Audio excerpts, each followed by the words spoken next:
أعوذ بالله من الشيطان الرجيم. بسم الله الرحمن الرحيم.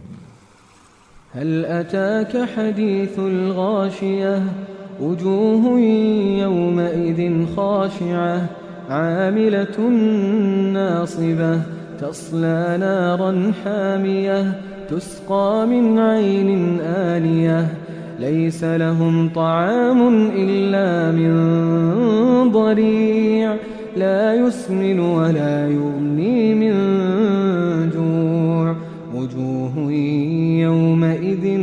ناعمة لسعيها راضية في جنة عالية لا تسمع فيها لاغية فيها عين جارية فيها سرر مرفوعة وأكواب موضوعة ونمارق مصفوفة وزرابي مبثوثة أفلا ينظرون إلى الإبل كيف خلقت وإلى السماء كيف رفعت وإلى الجبال كيف نصبت وإلى الأرض كيف سطحت فذكر إنما أنت مذكر لست عليهم بمسيطر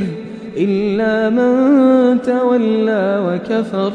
فيعذبه الله العذاب الأكبر إن إلينا إيابهم ثم إن علينا حسابهم.